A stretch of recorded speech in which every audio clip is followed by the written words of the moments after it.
الحمد للہ رب العالمین والصلاة والسلام علی رحمت للعالمین وعلی آلہ وصحبہ اجمعین وبعد اعوذ باللہ من الشیطان الرجیم بسم اللہ الرحمن الرحیم وما ارسلناک الا رحمتا للعالمین۔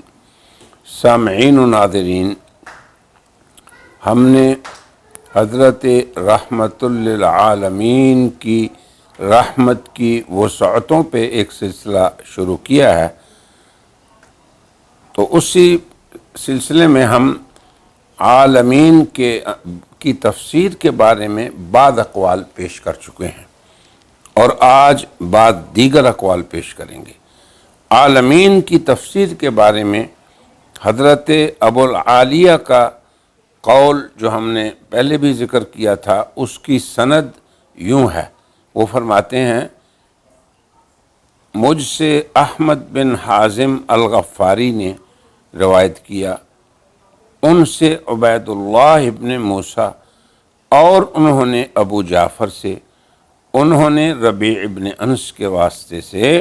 اب یہ وہ سلسلہ سند ہے جو حضرت ابوالعالیہ تک پہنچنے والا ہے، اور انہوں نے حضرت ابوالعالیہ سے، یعنی جو صاحب سند یا صاحب روایت ہے اس کا، یہ وہ ساری سند ذکر کر رہا ہے۔ وہ فرماتے ہیں کہ انس ایک عالم ہے اور جن ایک عالم ہے، انس و جن کے علاوہ ملائکہ ایک عالم ہے۔ اب اس کے علاوہ 18,000 یا 14,000 عالم ہیں جو اس زمین پہ قائم ہیں، اور زمین کے 4 کونے ہیں، اور ہر کونے میں 3,500 عالم ہیں۔ ہمیں خالق نے اپنی عبادت کے لیے پیدا کیا۔ یہ ابوالعالیہ کی جو تفسیر تھی العالمین کی، اس کی سند کا ہم نے ذکر کیا۔ العالمین کی تفسیر میں امام رازی مشہور مفسر ہیں، اور طبری وہ بھی مفسر ہیں۔ ان کی تفسیر کا خلاصہ ہم نے ذکر کیا ہے، اور بعض اہل علم کی رائے یہ ہے کہ یہ جو تفسیر ہے، جیسے ہم نے کہا کہ رحمت للعالمین، اب عالمین کے لیے ہم نے الحمدللہ رب العالمین اس کی تفسیر سے اقوال نقل کیے، تو اس انداز تفسیر کو تفسیر القرآن بالقرآن کہتے ہیں۔ سورہ شعراء میں اللہ تعالیٰ نے فرعون کا قول نقل فرمایا ہے کہ اس نے حضرت موسیٰ علیہ السلام سے کہا ما رب العالمین، کہ کون ہے رب العالمین؟ اس کے جواب میں حضرت موسیٰ علیہ السلام نے کیا فرمایا؟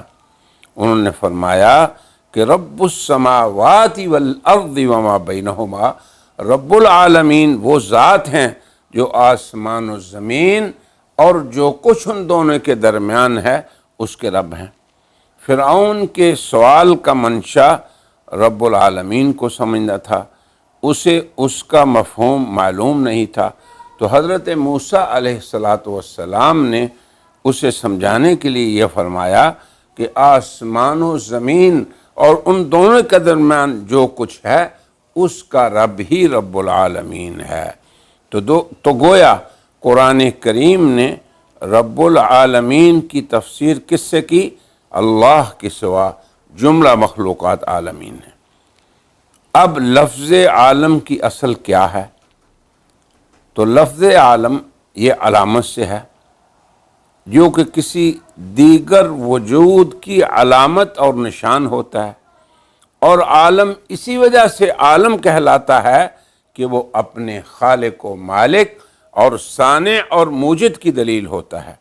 ایک عرب شاعر کہتا ہے فَيَا عَجَبًا كَيْفَ يُعْصَى الْإِلَٰهُ أَمْ كَيْفَ يَجْهَدُ الْجَاهِلُ وَفِي كُلِّ شَيْءٍ عَلَامَةٌ تَدُلُّ عَلَىٰ أَنَّهُ وَاحِدٌ، کہ لوگ کس طرح اللہ اور الہ حق کا انکار کرتے ہیں کہ اس کائنات کی ہر چیز اس بات پہ دلالت کرتی ہے کہ اس کا خالق ہی معبود برحق ہے۔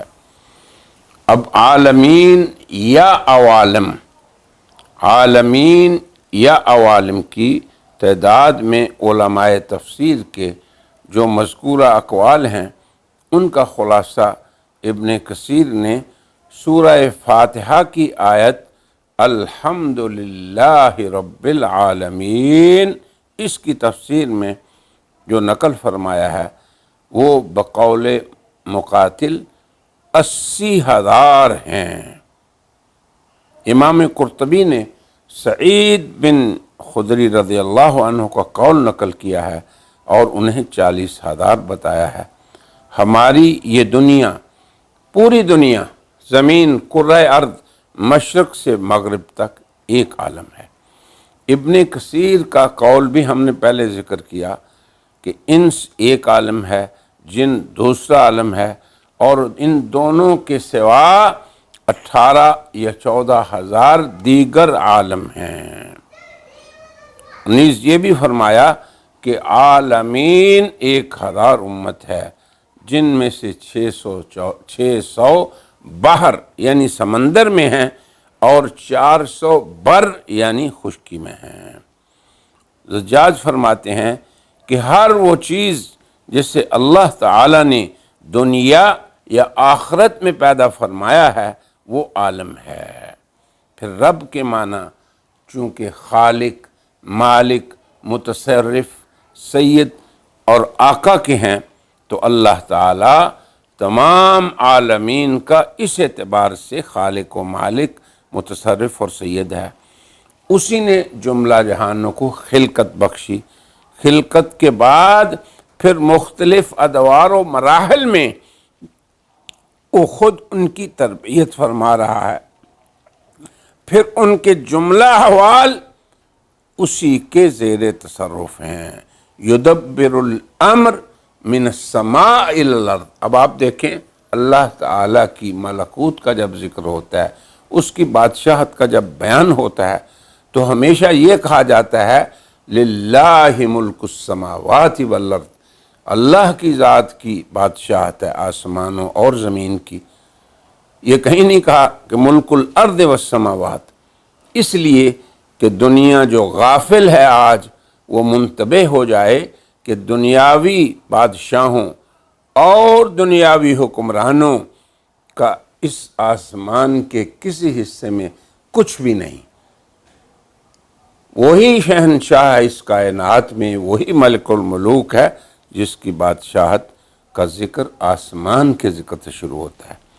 تو اب رب العالمین نے عالمین کی خلقت بھی فرمائی، پھر عالمین کی جملہ ضروریات اور ان کی حاجات اور ان کے لیے ہر نافع چیز کو بھی یہاں پیدا فرما دیا۔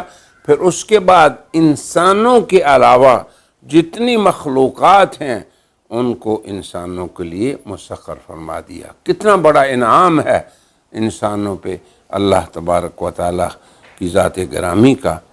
اللہ فرماتے ہیں هو الذی سخر لکم اللیل والنہار، اور یہ بھی فرمایا سخر لکم الشمس والقمر، اور یہ بھی فرمایا سخر لکم اللیل والنہار، اور یہ بھی فرمایا سخر لکم الانہار، یعنی رات دن، سورج اور چاند اور سمندر اور دریا سب انسان کے لیے اللہ نے مسخر فرما دیے۔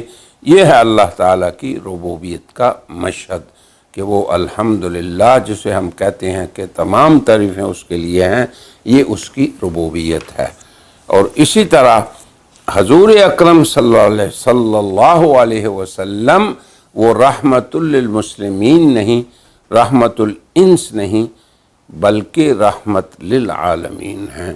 اور آج اپنے اس حلقے میں ہم اسی پہ اختتام کرتے ہیں اور کہتے ہیں وآخر دعوانا ان الحمد للہ رب العالمین۔